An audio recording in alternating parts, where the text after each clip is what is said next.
Un gusto iniciar con ustedes, amigos de Radio UACM, en esta transmisión en vivo de Charlas en Cuarentena.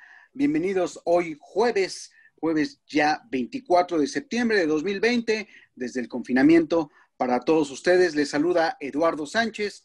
Un saludo, quienes están escuchando en este momento en vivo, para todos ustedes. Y bueno, pues iniciamos un programa más de Charlas en Cuarentena, sino este espacio donde, pues afortunadamente que hemos tenido, donde diversas voces y diversos especialistas académicos, sobre todo también, tanto de nuestra casa de estudios como de otros lugares, pues han estado con nosotros compartiendo todo su conocimiento, pues sobre diversos temas que, por supuesto, nos enmarca en el contexto de esta pandemia, que, bueno, pues sí, teniendo sus variaciones tanto en México como en otras partes del mundo, en otras latitudes, pero bueno, seguimos con ustedes en la señal de Radio UACM.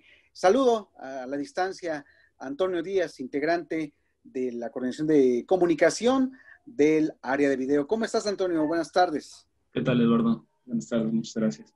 No, de qué, saludos. Y bueno, rápidamente para ir comenzando este programa, queremos saludar también pues a nuestro invitado del día de hoy, el profesor, el académico Arturo Perrusquía Reséndiz. ¿Cómo estás, Arturo? Buenas tardes. Bien, gracias, Eduardo. Saludos a todos y muchas gracias por la invitación. Pues gracias a ti por aceptarla. Brevemente y rápidamente vamos a mencionar que el profesor, el académico Arturo Perrusquía Reséndiz, él es maestro de Ciencias de la Educación, antropólogo social de formación, con especialidad en antropología cultural y, por supuesto, integrante de nuestra casa de estudios como profesor investigador de la UACM. Así que comenzamos esta entrevista. Antonio, los micrófonos para ti. Muchas gracias, Eduardo. Pues bueno, empezamos con esta entrevista. Muchas gracias al auditorio por estar escuchándonos. El tema que hoy nos aborda es hablar sobre los retos de lo que implica el nuevo ciclo escolar.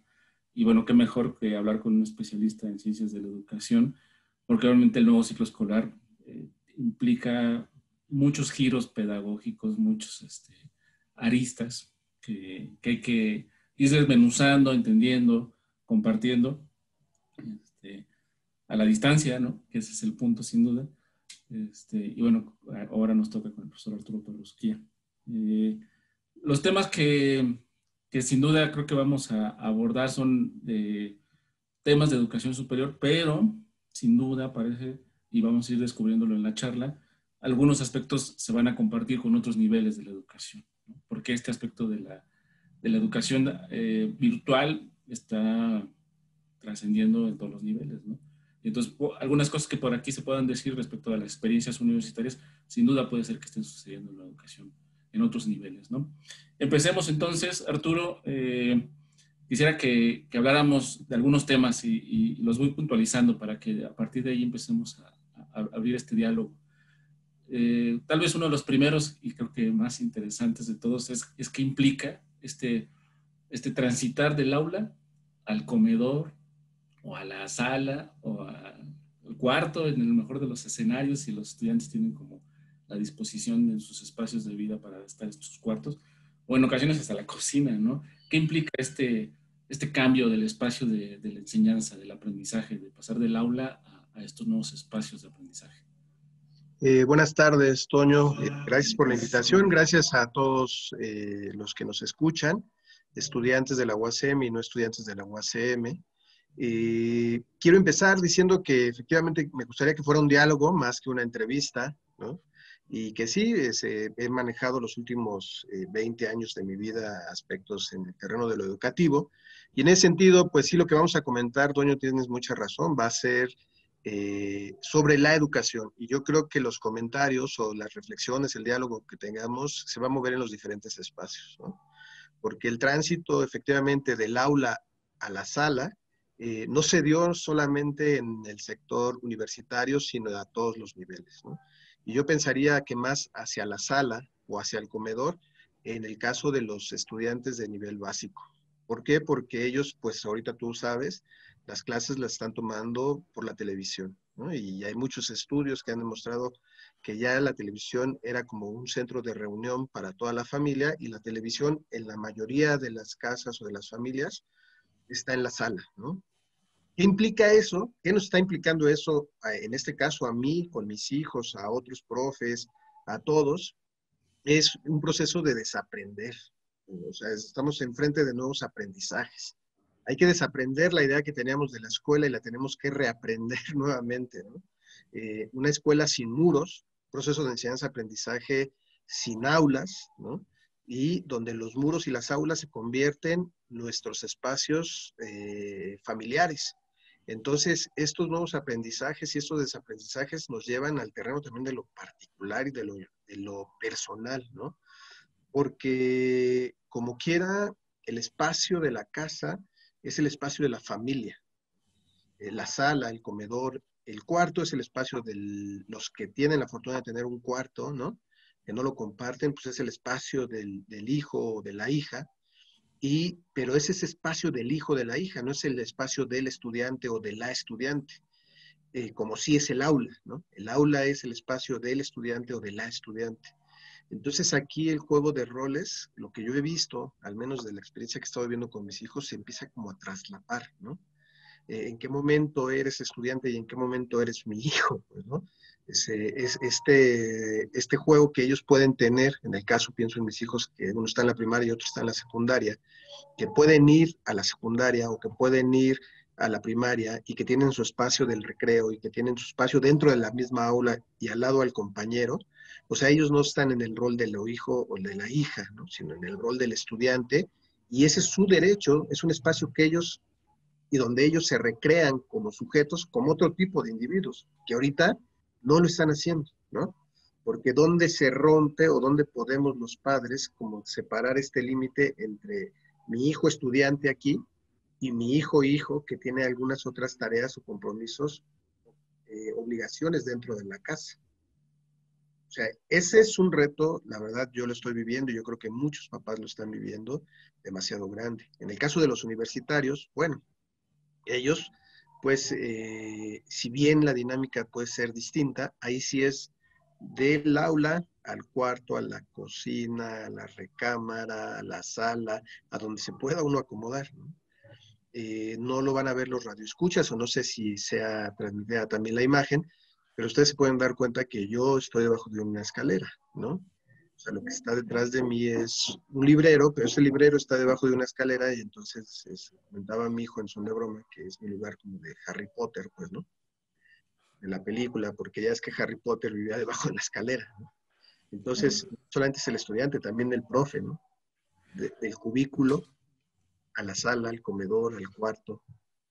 Oye, Arturo, ¿y qué pasa a la par de esta traslación, este traslado del espacio de aprendizaje, no solo de los lugares, sino del giro tecnológico que implica, ¿no? Tanto para profesores como para estudiantes, en el hecho de que pues, para muchos profesores el aspecto generacional, por así decirlo, no, no están tan apropiados a la tecnología como los estudiantes de hoy en día, ¿no? De hecho, yo creo que la generación universitaria de estos años ya son estudiantes digitales nativos, ¿no? Ellos ya nacieron con un celular en la mano, ya la computación fue un proceso de su enseñanza básica.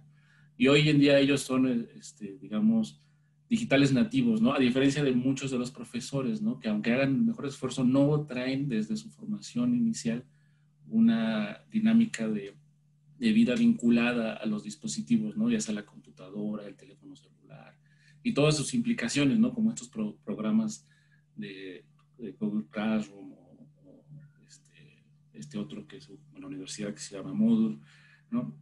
¿Qué pasa? ¿Qué está pasando en el aspecto tecnológico? Más allá de esta complicación tan importante que sin duda tendría que marcar un punto de reflexión necesario en el aspecto de las carencias, ¿no? De cuando los estudiantes no tienen las condiciones para poder acceder al conocimiento, ¿no? En el aspecto tecnológico, de la conexión de internet, de los dispositivos, ¿no? Pensando que a veces nada más hay una computadora en casa, ¿no? Y ahorita estamos un uso muy demandante, ¿no? En muchos niveles, ¿no? Laboral para los padres, educativo para todos los hijos y de recreación a veces solamente para todos, ¿no? Fíjate que tocas un tema que la verdad a mí me ha traído dando vueltas y vueltas en la cabeza, ¿no? ¿Por qué? Porque efectivamente son como dos momentos que yo podría pensarlos como en términos operativos o como dices tú, tecnológicos. Es un reto que está en el uso y en los recursos, ¿no? Como bien comentas, en el uso, los estudiantes, hay un término que ahorita se está utilizando y lo comentas tú bien, que son nativos tecnológicos. Efectivamente, o sea, los estudiantes que tenemos hoy en día nacen o ya nacieron con un celular, ¿no? Entonces, el miedo a la tecnología, a picarle, a moverle, a equivocarse, a formatearlo, a rehacerlo, a abrir páginas, a descubrir, lo tienen, ¿no? O sea, de hecho es un medio para ellos de comunicación muy fácil, ¿no? Facebook, Instagram, no sé cuántas hay, ¿no? O sea, muchas. A mí el semestre pasado los estudiantes me abrieron el panorama de otras vías de comunicación por los medios digitales. Y el otro tema es el del uso, ¿no? Y el otro tema es el del recurso. ¿Qué pasa aquí? O sea, efectivamente los docentes, o un gran número de docentes, no digo que todos, estamos en el tema de que tenemos el recurso, pero no sabemos hacer el uso de ese recurso, el recurso tecnológico. Y en el caso de los jóvenes, saben el uso, pero no cuentan necesariamente con los recursos, ¿no? La tecnología no se resume nada más al aparato, al teléfono, a la PC, sino también a la posibilidad de la conectividad, ¿no? La velocidad con la que puede viajar la imagen, el audio, y eso ha sido un reto muy difícil de ir sorteando porque, pues, comentario al margen, pues tú sabes que la desigualdad en el país es muy amplia, ¿no? Entonces, había un estudio, fíjate que muy interesante que sacaron en la UNAM, donde decían que el 20% de los estudiantes de la UNAM no tenían algún recurso tecnológico, ¿no? O sea, o tenían un celular, pero el celular no tenía la posibilidad de soportar aplicaciones, ¿no? Apps, ¿no? O sea, o porque era un celular viejito, o porque no tienen los datos suficientes, ¿no? Y en un curso que nos dieron en la UACM nos presentaban una estadística de que el semestre pasado el 70% de los estudiantes que lograron dar continuidad a el semestre lo hicieron a través de celular, cual implicaba que no tenían una computadora, una PC, que les permitiera tener un manejo más fácil o poder ir acompañando su proceso de aprendizaje mediante videollamada y a lo mejor la revisión la elaboración de un escrito o no sé, ¿verdad? Entonces, si estamos en una disyuntiva, bueno, no es disyuntiva, la verdad es que está muy clara, pues, ¿no? ¿Dónde te enfocas, ¿no? Si en los contenidos de aprendizaje, en el proceso de aprender o en el recurso tecnológico que se necesita para aprender en estos momentos. Entonces, los chavos la están viviendo difícil en el entendido de que no cuentan con ese recurso. Digamos que lo que se perfila en este nuevo ciclo escolar en muchos aspectos es una complicación que de alguna manera se tiene que resolver, se está resolviendo, ¿no? Y bueno, ahí están los esfuerzos de todas las instancias educativas, ¿no? Por abrir los contenidos de la forma más viable y de que no se pierda esta comunicación o este espacio, ¿no?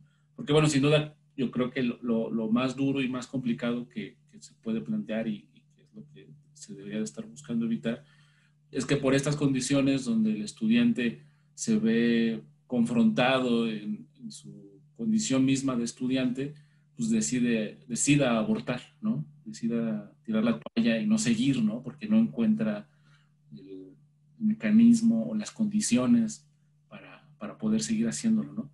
Pero con la salvedad de que esto, bueno, se está solucionando, se busca solucionar y sigue su proceso mismo en este nuevo ciclo escolar que está empezando en esta semana para el mundo universitario y bueno, ya tiene tiempo sucediendo en la educación básica. Lo interesante aquí sería regresar a un aspecto que me parece que resulta de suma importancia en el aspecto sobre todo pedagógico, que tiene que ver con el qué se está aprendiendo, ¿no? O sea, qué es lo que está gestando esta nueva forma de vincular el espacio de aprendizaje y cómo se está aprendiendo. hay una nueva forma, ¿no? Pareciera que, y eso tú me lo confirmas lo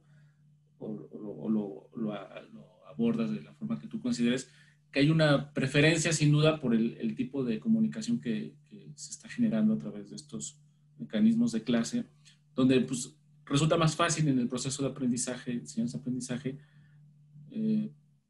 preferir lo cuantitativo, ¿no? Porque es lo más fácil de evaluar en términos a la distancia, ¿no? Porque no hay tanto diálogo, no hay tanta retroalimentación como se puede dar en los espacios de la vida universitaria o de los salones de clase, ¿no? Entonces, la pregunta aquí es qué se está aprendiendo y cómo se está aprendiendo, ¿no?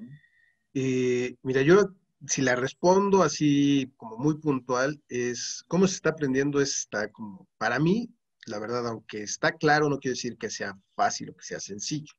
¿Cómo se está aprendiendo? Pues a través de los medios digitales, ¿no? En el caso de los chavos de la educación básica, a través de la televisión, ¿no? O sea, del aula a la sala, sin duda, ¿no? En el caso de los universitarios y aquellos que tienen la posibilidad de conectarse, pues a través de la PC, del teléfono, o sea, cómo se está aprendiendo en un sentido como muy operativo, es de esa manera. ¿Qué se está aprendiendo? Ahí sí a mí me interesaría como detenerme un poquito más, ¿no? Porque lo que yo he visto, y revisando también un poco lo que se está haciendo a nivel básico por mis hijos, ¿no? Y lo que he visto a nivel de educación superior, es que ese qué, que tiene que ver con los contenidos de aprendizaje, es como si hubieran agarrado los contenidos de aprendizaje y trasladarlos nada más a un ambiente virtual, ¿no? Entonces, pero las cosas no es así de sencilla, ¿no? Porque cuando uno elabora una currícula o elabora un programa de estudios, siempre tiene que pensar en la secuencia didáctica para alcanzar los propósitos del proceso formativo, ¿no? Entonces, aquí el reto más grande es que la secuencia didáctica se modifica por completo. O sea, si tú haces actividades a distancia, no es lo mismo que hacerla presencial y eso implica que la secuencia didáctica se tiene que modificar.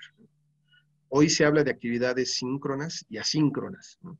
Las síncronas son como las que estamos realizando ahorita, una videollamada o por medio de una entrevista en línea, esa es una actividad síncrona, ¿no? Y las asíncronas son las que realiza el estudiante fuera o en el tiempo que el estudiante puede realizarlo, ¿no? Pero ese salto de entre una actividad síncrona y una asíncrona necesita tener una secuencia didáctica en función del propósito de lo que tienes que aprender. O sea, ¿qué estás aprendiendo? La verdad parecería ser que al momento de trasladar los contenidos de aprendizaje a los contenidos de aprendizaje de una propuesta de educación presencial a una propuesta de educación virtual, pues lo único que, desde mi perspectiva, lo que se está reforzando es un aprendizaje memorístico, ¿no? No un desarrollo de un aprendizaje por descubrimientos, colaborativo, aunque dicen que hay, aunque dicen que se puede hacer, aunque dicen, una cosa es que se diga y otra cosa es cómo se lleva verdaderamente en la práctica, ¿no? Porque estamos partiendo, o se parte de un supuesto estudiante, bueno, al menos a nivel universitario, que verdaderamente no tenemos, ¿no? Y digo a nivel universitario, no me refiero a la UACM, a este estudiante autónomo, autodirigido, responsable de su proceso de formación. O sea, no, y ahorita lo estamos dando por hecho que así lo va a hacer. Entonces, ¿qué se está aprendiendo? Yo creo que contenidos. El problema es que no se están desarrollando, al menos así lo veo a nivel universitario. Lo que a mí me interesa desarrollar muchas veces son capacidades, ¿no? Y habilidades. Capacidades de análisis, capacidades de síntesis, capacidad de abstracción, ¿sí? Habilidades de lectoescritura, habilidades de uso de herramientas, o sea, no sé, pues, ¿no? Eso va a ser un reto de cómo medirlo, cómo alcanzarlo. ¿Qué están aprendiendo los niños? Pues yo tuve la oportunidad de ver algunos programas y entonces es el contenido que tienen en clase presencial llevado a forma virtual, Ahí, pero sin el acompañamiento del... ahí lo que podríamos estar hablando es que hay una pérdida sobre todo de la experiencia de la retroalimentación, o sea, no se da. Sí, claro, o sea, hay una pérdida, parece que lo importante, o no parece, una parte fundamental en el proceso de educación presencial es esta posibilidad de retroalimentar, ¿no? Y de retroalimentar de manera colectiva. O sea, hay una comunidad de escucha en un aula, ¿sí? O sea, esta comunidad de escucha, a lo mejor, si hay un estudiante que tiene una duda, no puede ser, quizás esa duda no solo sea de ese estudiante, sino sea de 4 o 5 más. Y cuando tú reatiendes la duda del estudiante, estás atendiendo la duda para los 5 más, ¿no? Y a los otros les refuerzas el conocimiento. Cuando tú estás en una clase presencial, lo que haces es cuando sales al pasillo, pues en el mismo pasillo te encuentras al estudiante y el estudiante te pregunta y el estudiante te dice, oiga, agéndeme una asesoría, agéndeme una tutoría. Y en el camino del aula a tu cubículo vas platicando y vas reforzando. Hay una retroalimentación que puede ser colectiva o puede ser individual, ¿no? Pero en la presencialidad. Aquí la retroalimentación a lo mejor sí se puede dar, pero está mediada por un proceso más largo. O sea, tú me tienes que escribir un correo, me tienes que decir cuál es tu duda, yo te tengo que responder ese correo, tenemos que acordar una reunión vía remota, ¿no? Una asesoría o las respuestas son por correo escritas, que no pueden ser quizá lo más completa que tú quieras, ¿no? Una cosa es cómo escribes el mensaje y otra cosa es cómo lo lee el quien lo recibe, ¿no? Entonces, esta retroalimentación se pierde, está mediada por un recurso tecnológico que lo que hace es, muchas veces, si bien puede ser muy rápido o muy ágil, también te implica triangular, ¿no? Mi caso, por ejemplo, es, quieren una asesoría, mándenmela por correo. Una vez que me la manden por correo, nos ponemos de acuerdo para ver qué días se pueden conectar, cuándo tienen datos en su celular, cuándo tienen un espacio donde puedan tener su asesoría, cuándo no, ¿sí? Sin embargo, cuando tú estás en aula, sales del aula y el estudiante se te acerca, el que tiene la duda, el que tiene la asesoría, y vas camino al aula y vas retroalimentando, ¿no? O lo haces en el aula.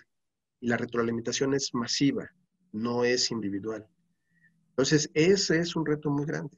Pues, yo no creo que esté mal la educación a distancia o en línea, pero sí implica estrategias o didácticas, pedagógicas distintas. Implica la modificación de un programa que considere la secuencia didáctica para poder desarrollar las rúbricas que te permitan evaluar qué se está aprendiendo, ¿no? Entonces, digamos que uno de estos retos del nuevo ciclo escolar tiene que ver con encontrar la forma, los mecanismos de recuperar ese diálogo, esa retroalimentación con los estudiantes, en esa experiencia natural que se da en el aula, ¿no? Ese sería el reto en parte, ¿no? Sí, ese es el reto, y el reto más grande es que pueda ser de manera general o colectiva. O sea, uno de los problemas más grandes es la desigualdad. No todos tienen el acceso, ¿no? No todos tienen la posibilidad. O sea, hay chavos que compran 100 pesos de crédito y esos 100 pesos se les va en una videollamada como la que podemos estar realizando ahorita por el consumo de los datos. Y entonces, y así fíjate, o sea, digo, la estadística que nos mostraban es que el 70% de nuestros estudiantes llevó a cabo su cierre de semestre por medio del teléfono. O sea, tenían que meterle lana, ¿no? Que el 20% de los estudiantes de la UNAM carezca de recursos tecnológicos. Pues estamos hablando de un universo, de una desigualdad. Por eso te decía que el reto está en los recursos, en el uso para los profesores, que nos estamos metiendo a esta nueva dinámica, a este nuevo ejercicio de proceso de enseñanza-aprendizaje desde el apoyo de las tecnologías, ¿no? El uso, porque a muchos nos da miedo, a muchos incluso grabarnos nos da miedo, ¿no? Saber cómo hacer, o sea, enfrentarte al micrófono, verte en la pantalla te implica un reto, desde ahí, ¿no? Y en el caso de los recursos de los chavos, aunque sean nativos tecnológicos, si no cuentan o no tienen ese miedo y se les da más fácil, que haya algo que medie entre el profesor y ellos, que puede ser la computadora, el teléfono, y que de esa manera les permita tener una interacción distinta porque se sienten más libres en el uso, pero si carecen del recurso, pues está complicado, ¿no?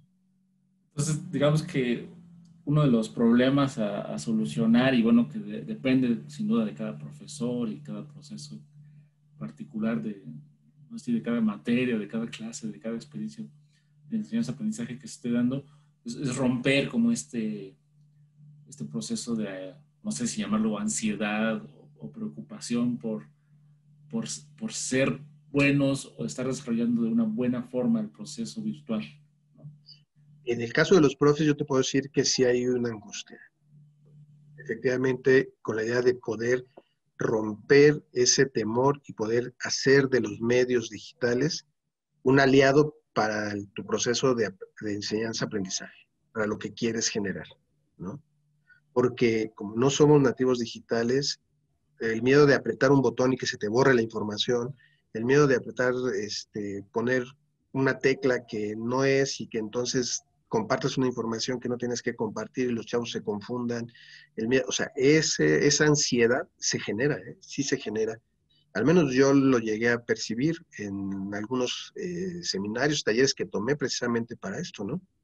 Muchos de los comentarios a algunos profes de la UNAM que participaron en algunos seminarios le agradecían al profesor o a quienes nos dieron el taller haberles bajado la angustia, haberles dicho, no tengan miedo, píquenle, si se equivocan, pues tendrán que volverlo a hacer, ¿no? Pero no tengan miedo, no se angustien, háganlo.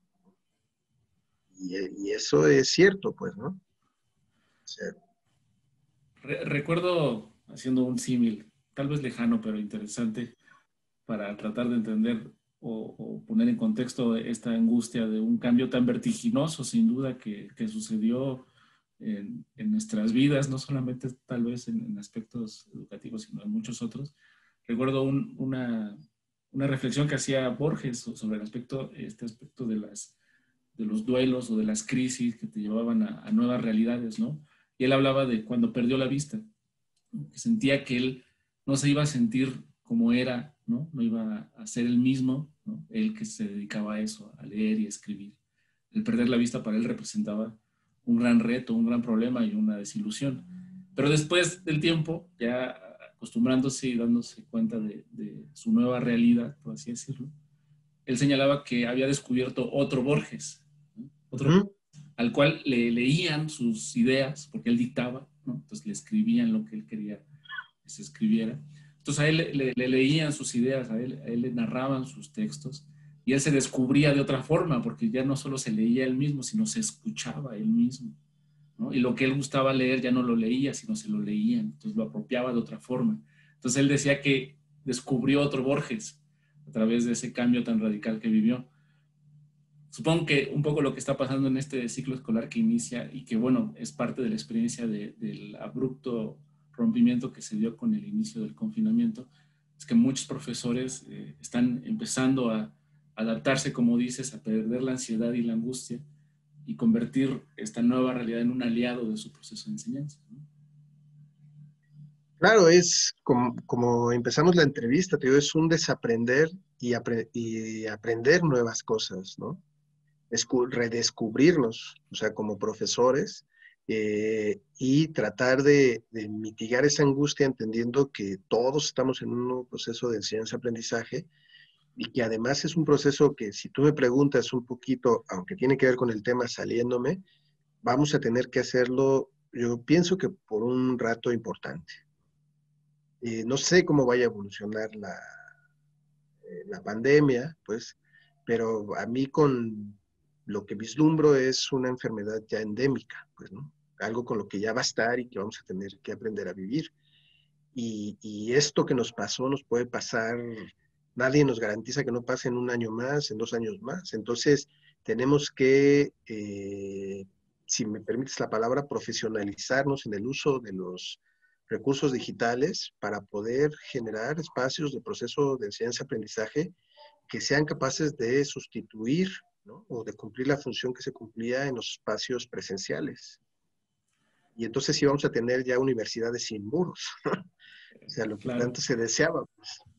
Aquí una pregunta que me resulta tal vez crucial en esto va hacia el momento que para muchos es la culminación del proceso de enseñanza-aprendizaje, que es la evaluación, ¿no? ¿Cómo se va a evaluar? ¿Cómo se se plantean los mecanismos de evaluación. O sea, sin duda ya están perfilados, ¿no? Están en esta virtualidad a través del enviar los cuestionarios, los requisitos de cada tipo de evaluación, como se considera en cada materia, en cada ámbito del conocimiento.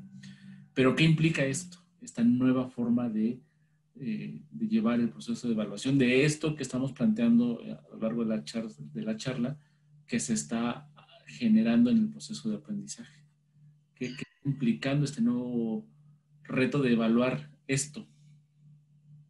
Fíjate que ese es uno de los retos más grandes, ¿no? Bueno, al menos al que yo me estoy enfrentando, porque modificar tu secuencia didáctica implica modificar tus criterios de evaluación, ¿no? Y implica, el modificar tus criterios de evaluación implica modificar tus evidencias con las cuales vas a contar para poder emitir una evaluación, una valoración sobre el desempeño del chavo.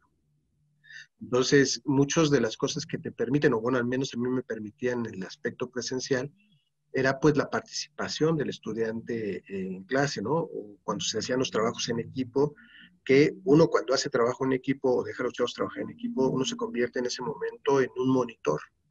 Entonces hay que ir pasando equipo por equipo y ir escuchando, ¿no?, las discusiones, las retroalimentaciones que van teniendo en función del tema o la pregunta que se plantea. Y también uno puede intervenir un poco ahí en las participaciones o en las dinámicas y tú vas observando cómo los chavos van creciendo o van desarrollando cierto tipo de elementos o van profundizando e interiorizando conceptos, el uso de los conceptos. Entonces, si bien el trabajo no es personalizado, sí dices, bueno, en este equipo donde está Toño, Juan, Pedro y Erika y Yasmín, bueno, Yasmín participa, ¿no? La profundidad con la que usa el concepto o el tema, ¿no? La aplicación que hace en relación a un problema real de su cotidianidad, ¿no? O sea, cómo se lo apropió, cómo... Eso te van dando elementos para tú poder establecer los criterios con los cuales vas a evaluar a la chava, o al estudiante, o a la estudiante. Y te permite, ya con un instrumento, una rúbrica, tener las evidencias para la certificación. Ahora, ¿cómo hacerlo? Pues pasa lo mismo, o sea, no puedo traer mis criterios de evaluación y mis evidencias de certificación de las que tenían presencial a las que voy a hacer en distancia, porque las dinámicas, aquí mucho del proceso va a descansar en un estudiante autogestivo, ¿no? Y esa autogestión se medirá, supuestamente las rúbricas que se hacen, es a partir de cómo el estudiante se hace responsable o hace entrega de tareas, ¿no? O de actividades que les dejas. Que eso es lo interesante o demasiado, no sé cómo llamarlo, pues, ¿no? Porque entonces se convierte en un aspecto muy cuantitativo, ¿no? El chavo entregó la tarea antes de las 11:59, ¿no? Respondió el cuestionario antes, o sea, sí revisas el contenido, sí lo miras, pero no miras al sujeto, ¿no? Se despersonaliza el proceso completamente. Pues digamos que hay una profundización inherente, tal vez por así decirlo, de una evaluación cuantitativa, ¿no? Por la misma cuestión tecnológica que está orillando a que esos sean los recursos para evaluar. Sí, yo siento que sí hay como esa parte, hay como una preferencia, o bueno, a lo mejor no preferencia, ¿no? Sino los pocos medios, habrá quienes tengan otros recursos o otras apps, otras plataformas que les permitan hacer valoraciones cualitativas, pero las que yo he revisado están muy cargadas a lo cuantitativo, pues, ¿no? O sea, la estructura del párrafo, ¿no? 3 puntos. El redactor, bien tal cosa, 5 puntos. O sea, como muy, muy cuanti. No quiero decir que esté mal, pero al menos, o sea, para mí son complementarias, la cualitativa y la cuantitativa, pero tiene que ver otra vez con qué es lo que vas a evaluar, a partir de qué es el contenido que vas a manejar y hacia dónde quieres llevar al chavo, ¿no? ¿Cuál es el propósito o qué es lo que quieres alcanzar? Hay una discusión que, bueno, desde mi punto de vista se ha tornado un poco falsa sobre qué es más importante, el contenido de lo que se aprende o el proceso de aprender. Yo digo que las dos, ¿no? O sea, pero particularmente a mí me gusta poner más énfasis en el proceso de aprender. porque los contenidos de aprendizaje se centran mucho en este aprendizaje, diría Paulo Freire, bancario, ¿no? De repetición, memorístico. Y el proceso de aprender es algo para la vida, ¿no? O sea, en el proceso de aprendizaje tú desarrollas capacidad de análisis, capacidad de síntesis, capacidad de argumentación, pensamiento reflexivo, pensamiento crítico, ¿no? Habilidades para escribir, habilidades para leer, habilidades, o sea, entonces es en ese proceso donde tú acompañas en la medida de lo posible al estudiante. Bueno, ese es mi punto de vista. El contenido de lo que puede aprender, ese contenido, con todo respeto, para muchos incluso se meten al internet y buscan una cosa y ahí está el contenido. O sea, el contenido sí es fundamental, pero para mí sería como un detonador. Como decía Paulo Freire, los textos son pretextos. El pretexto para generar un proceso de aprender, donde el aprender es parte fundamental o es la responsabilidad principal de los que participamos en el proceso educativo, ¿no? O sea, no solamente del estudiante, sino también del profesor. Claro, sin duda. Y ahí quisiera ir cerrando ya esta charla que hemos tenido muy agradable sobre un aspecto que retomaste de manera coyuntural hace rato, pero que me parece que sin duda es uno de los ecos más interesantes de lo que está sucediendo en este ciclo escolar. Es el hecho de que la pandemia ha generado un nuevo tipo de estudiante, un nuevo tipo de ente, de ser que aprende, que tiene que ser más autogestivo, responsable de su proceso, en términos de que si él no hace lo necesario en la virtualidad y en este momento asincrónico de sus responsabilidades, digamos, es él solo ante la computadora el que está existiendo, ¿no? Si no se conecta, entonces él deja de ser el estudiante, ¿no? Ahí hay una profundización de una responsabilidad que siempre debe de estar, sin duda, en cualquier estudiante, pero digamos que la virtualidad lo hace todavía crecer más, ¿no? En este nivel de autogestión. Sí, tú tienes razón. O sea, esta idea de un estudiante autodirigido o autogestivo que se ha buscado, de hecho la misma palabra estudiante, ¿no? De un ser actuante, responsable de su proceso, no de alumno, como se considera, que es otra de las discusiones que se dan en el ámbito de la educación, ¿no? Alumno viene de alumere, es una de sus definiciones que dice sin luz, ¿no? O sin alimento. ¿Y quién le da el alimento? El profesor. ¿Y quién tiene la luz? El profesor. ¿Y quién tiene? Y entonces esta educación bancaria, repetitiva, que no invita al estudiante a apropiarse del proceso de aprender, ¿no? Entonces, por eso muchos investigadores hablan de estudiantes, no de alumnos, ¿no? Entonces, aunque eso no se había generado, o bueno, la experiencia que yo he tenido, es muy difícil encontrar estudiantes autogestivos. La verdad hay que acompañarlos, hay que darles seguimiento, hay que estarles invitando por asesorías, por tutorías, estarles reforzando ahí que ellos pueden, que ellos... Y ante esta realidad efectivamente es el estudiante ante la computadora, ¿no? Y ahora es tu responsabilidad en esta parte de lo asincrónico. Y si no lo haces, pues entonces eso está sucediendo ahorita y yo creo que los estudiantes de educación básica que están viviendo este proceso, cuando sean más grandes, a lo mejor sí puede ser que tengan esa idea de la autogestión, ¿no? De ser responsables de organizar sus horarios, sus tiempos para aprender en los momentos asincrónicos. Pero ahorita, al menos en la universidad, el reto es más grande. Claro, porque ellos no venían con un proceso tan exigente en esta autogestión, ¿no? Venían repetitivamente en su proceso de enseñanza-aprendizaje a través de las aulas, ¿no? O sea, desde su infancia hasta la universidad fueron estudiantes de aula, ¿no? Entonces, meterlos en esta dinámica de ser completamente responsables de su proceso, el hecho de no tener que estar en la escuela y a partir de ahí ser unos estudiantes. Sí. Pues bueno, Arturo, muchísimas gracias. Hay muchos otros temas que sin duda podríamos seguir abordando en esta charla, pero bueno, se nos acaba el tiempo. Muchas gracias a Eduardo, por el proyecto de Radio UACM que nos invitó a esta charla para dialogar sobre estos temas que sin duda son de mucha importancia para la actualidad. No, pues gracias a ti, Toño, gracias, Lalo. Un saludo a la distancia, que ahora paradójicamente es lo que nos acerca más, ¿no? Las videollamadas. La lejanía es la cercanía, ¿no? Entonces, les agradezco y pues con gusto. Saludos a todos los que escuchan y a todas.